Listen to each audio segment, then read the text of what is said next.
올 2017년도 다 지나간 듯 합니다. 올해의 마지막 달인 12월입니다. 오늘 우리 뉴카슬 열린교회는 교회 절기가 아닌 자체적으로 선교주일을 1년에 2번 정하여 선교의 의미를 되새겨보며 주님께서 말씀하신 선교의 정신을 가지고 드려진 헌금을 선교지에 보내지고 있습니다. 복음의 전파는 분명히 순탄한 환경이나 고난이 없는 가운데 성장하거나 전파되는 것이 아닌 것을 기독교 역사에서 보게 됩니다.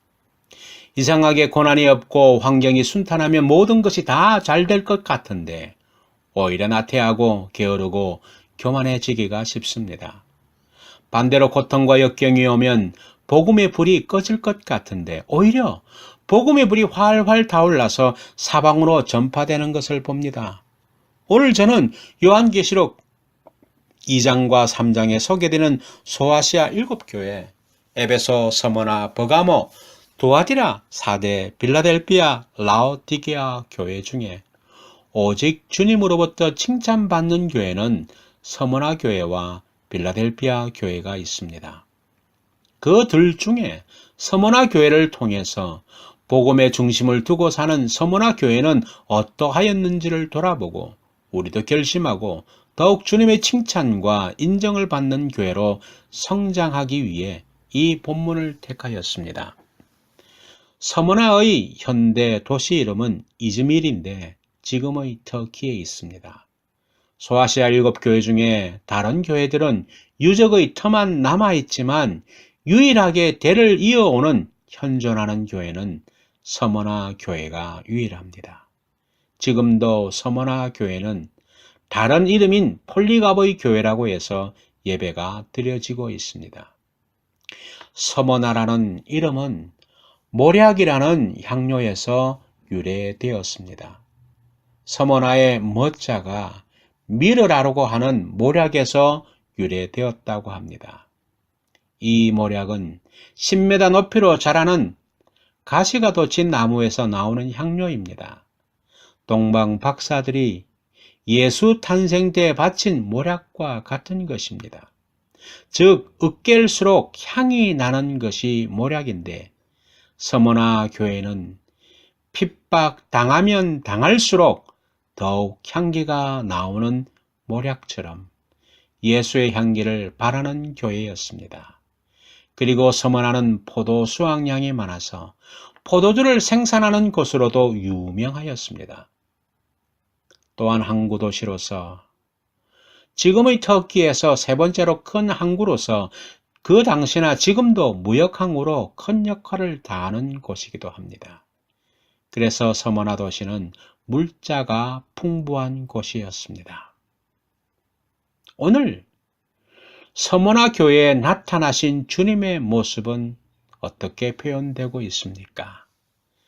처음이며 마지막이요 죽었다가 살아나신이라고 표현되고 있습니다.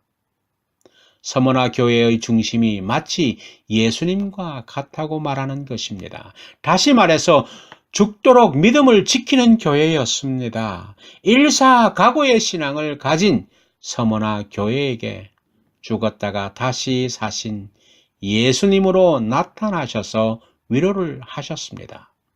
그렇다면 서머나 교회의 현실은 어떠하였습니까?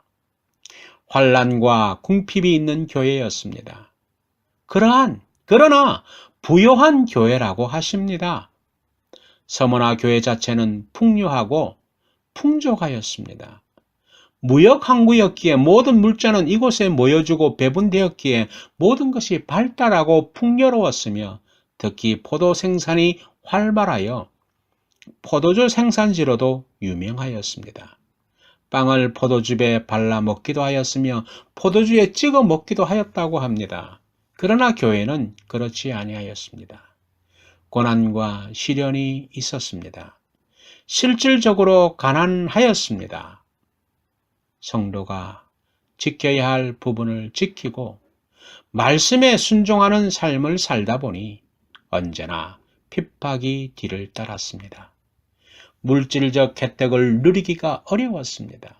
늘 조롱의 대상이 됩니다.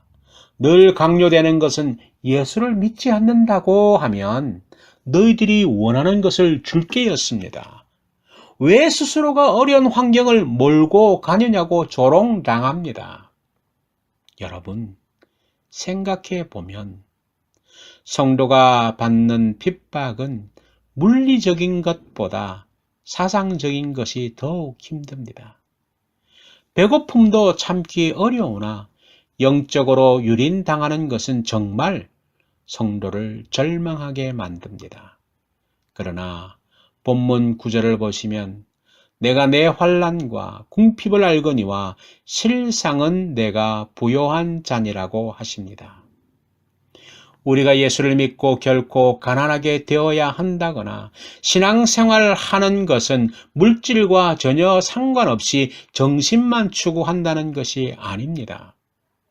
교회 역사를 보면 오히려 좋은 신앙지는 범사에 형통했습니다. 다만 번영된 삶이 신앙의 궁극적인 목표는 아니라는 것입니다. 때론 경제적으로 궁핍할 때도 있고 시련 중에도 있을 수 있습니다. 그러므로 형통과 번영하는 것만이 우리 신앙의 잣대는 결코 되지 못하는 것입니다.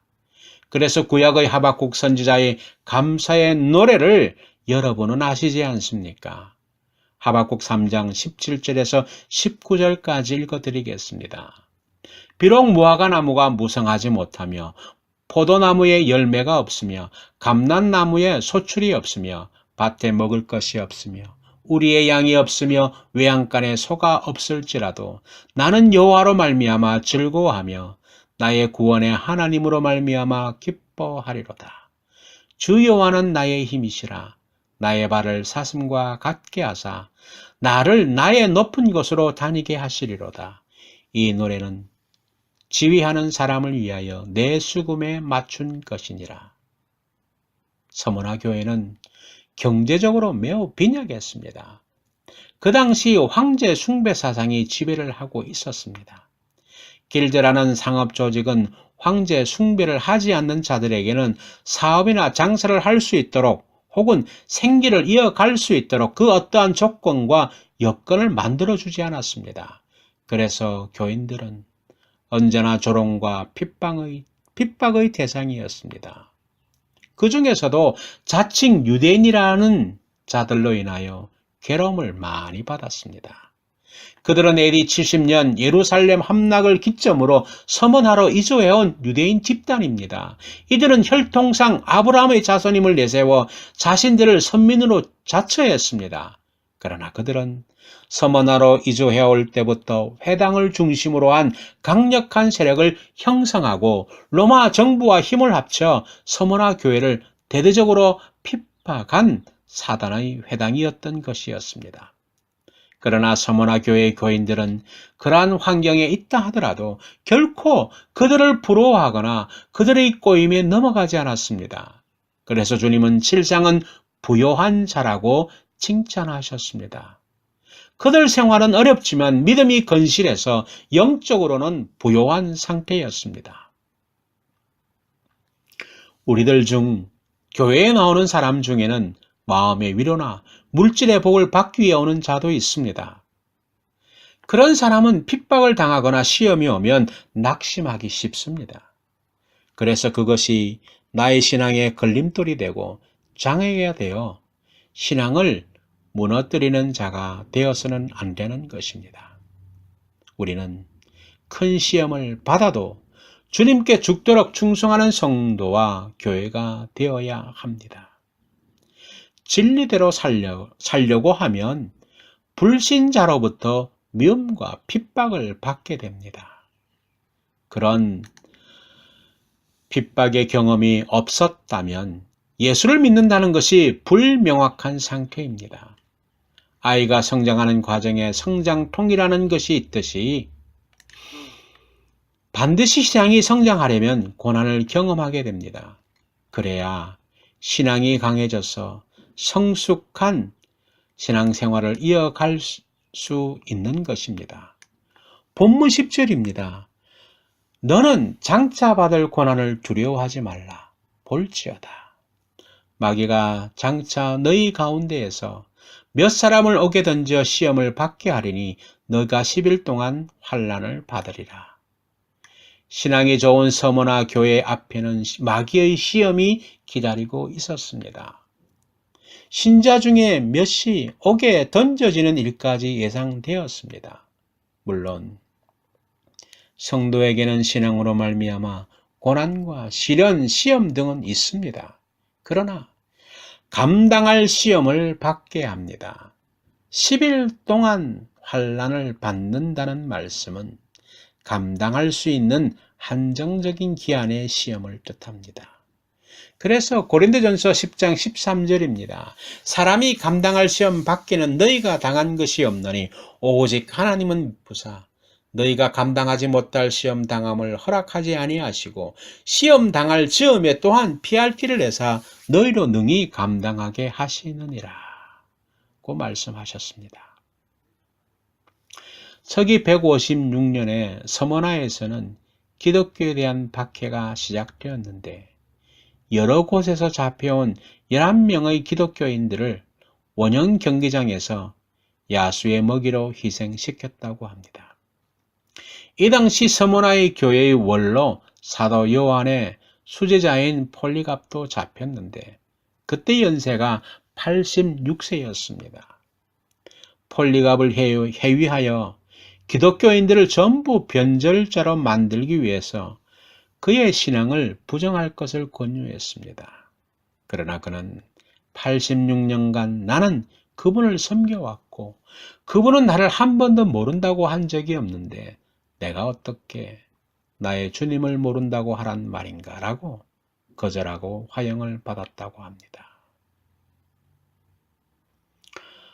성경을 보시게 되면 시편 119편 71절에 이렇게 말씀합니다. 고난당한 것이 내게 유익이라. 이로 말미암아 내가 주의 율례들을 배우게 되었나이다 라는 말씀이 있습니다. 하나님의 진리는 반드시 고통의 과정을 지나서 비로소 내 몸에 습득이 됩니다. 그리고 그 힘을 발휘합니다. 그러므로 고난을 무조건 싫어하면 안 됩니다. 그래서 히브리서 12장 11절에 무릇 징계가 당시에는 즐거워 보이지 않고 슬퍼 보이나 후에 그로 말미암아 연단 받은 자들은 의와 평강의 열매를 맺느니라고 하셨습니다. 이어지는 본문 10절 후반절입니다. 내가 죽도록 충성하라. 그리하면 내가 생명의 관을 내게 주리라고 하셨습니다. 여기서 충성은 헬라어로 피스토스입니다. 즉 믿음과 같은 단어입니다.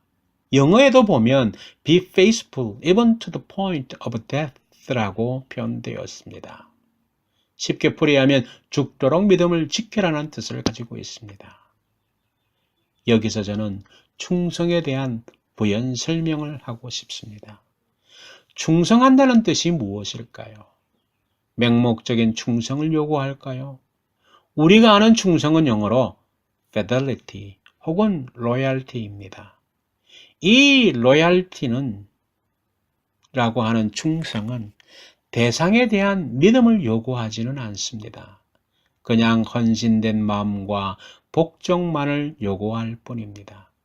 하지만 예수님은 우리에게 충성을 요구하기에 앞서 믿음을 먼저 요구하였습니다. 우리가 말씀의 순종 혹은 복종은 그분에 대한 믿음의 자연스러운 결과이지 믿음에 앞서 요구되는 것이 아니라는 것입니다. 예수님은 우리에게 무조건적인 추종을 원치 않으셨습니다. 냉철하게 앞뒤를 따져본 후 연후에야 따르라고 하셨습니다. 다시 말해서 내가 왜 따라야 하는지, 어떤 대가를 치르고 따라야 하는지를 확실히 알고 따르라 하셨습니다.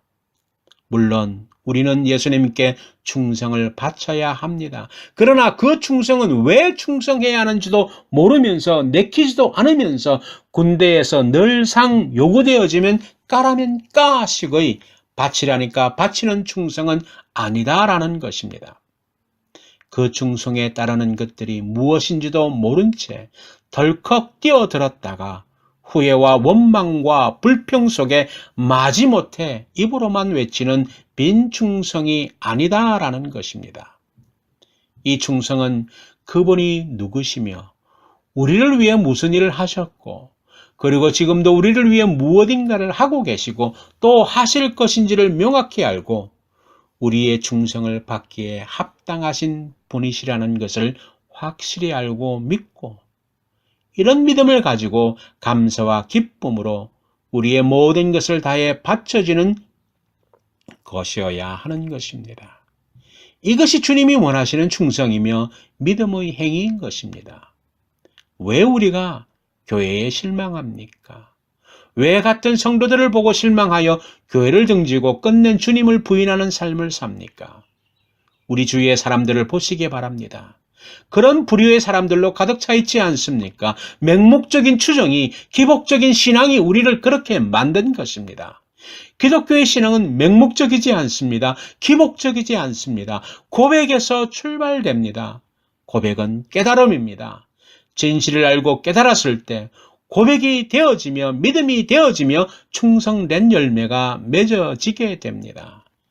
이러할 때 10절 마지막에 보시면 생명의 관을 주신다고 합니다. 이 생명의 관은 승리의 관, 생명의 면류관을 말합니다. 하나님이 주시는 복은 영적 생명력의 가치를 발휘하는 것인데 지상에서도 그런 생명력을 주십니다.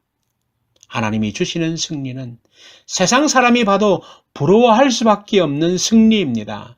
생명의 면류관은 영원한 영광의 면류관이자 세상에서도 승리의 면류관을 의미합니다. 그러므로 허망한 사람들의 허세에 부러워하지 마시기 바랍니다. 그들이 삶의 주인공들이 아닙니다. 면밀히 살펴보십시오. 채워지지 않는 욕망에 사로잡혀서 자기를 드러내고자 하는 욕심을 자랑하는 것입니다. 여러분들이 가난하십니까? 가난하지 않습니다. 저 사람은 벤츠를 타는데 난 타지 못하여 가난하다고 말씀합니까? 저 교회는 100명인데 정작 우리 교회는 10명밖에 되지 않는다고 무능하고 가난하다고 하십니까? 비록 세상 사람들의 눈에 잣대로는 그런 식으로 비교할 수 있지만 하나님의 눈은 그렇지 않습니다. 하나님의 평가는 너무나 다릅니다.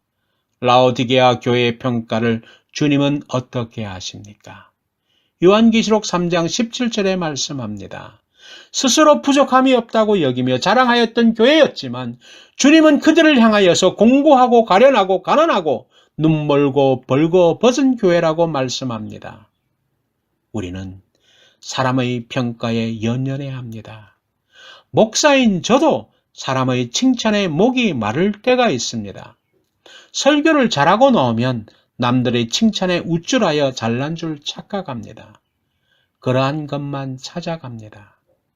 본질을 잊어버리고 비본질에 충실하려는 비뚤어진 모습을 보게 됩니다. 그냥 설교를 잘한다, 못한다를 떠나서 주님께서 주시는 말씀만 전하는 것으로 만족하면 되는 것입니다. 그렇다고 아무렇거나 해도 된다는 것은 아닙니다. 내게 맡겨진 일에 진실함과 성실함이 있느냐 하는 것입니다. 사람들의 헛된 평판에 목을 매지 마시기 바랍니다. 사람들의 헛된 평가가 기분을 좋아지게 하지만 나빠지게 만들고 괴롭게 만들기도 합니다. 그런 것에 연연하기보다는 주님께서 내게 하시는 평가가 무엇인지를 가늠하시기 바랍니다. 하나님이 평가하시는 나를 아는 것이 중요한 것입니다. 결론이라 생각됩니다. 우리 뉴카슬 열린교회는 둘째 사망의 해가 없는 영생의 확증을 받은 성도와 교회가 되시기를 바랍니다. 교회를 다닌다고 모두 영생할 것이라고 쉽게 말할 수 없습니다. 예수님의 제자도 배신하고 버림받았듯이 지상교회는 완전하지 않아서 구원 얻지 못할 자들이 함께 섞여 있습니다. 본문 11절에 보면 귀 있는 자는 성령이 교회들에게 하시는 말씀을 들을지어다. 이기는 자는 둘째 사망의 해를 받지 아니하리라고 말씀하셨습니다. 각 교회마다 귀 있는 자는 성령이 교회들에게 하시는 말씀을 들을지어다라고 하신 말씀을 기억해야 합니다. 말세에 진리를 왜곡시키는 말을 듣지 말고 성령께서 진리로 알려주셨고 지금도 주시는 하나님의 말씀을 들으란 말씀입니다. 성경에 기록된 하나님의 말씀을 영적으로 깨어서 들으라고 하십니다. 그리고 여기서 둘째 사망은 단순한 육체적 죽음을 의미하는 첫째 사망과 달리 최후의 심판을 통해 불과 유황으로 타는 못에 던져지는 형벌을 말합니다. 이 형벌은 영원한 죽음의 세계로 들어가는 것을 의미합니다. 요한계시록 21장 8절에 그러나 두려워하는 자들과 믿지 않는 자들과 흉악한 자들과 살인자들과 음행하는 자들과 점술가들과 우상 숭배자들과 거짓말하는 모든 자들은 불과 유황으로 타는 못에 던져지리니 이것이 둘째 사망이라고 기록되었습니다. 이 죽음은 영원히 지옥으로 보내지는 저주로 영원한 고통입니다. 믿지 않는 자들도 부활합니다.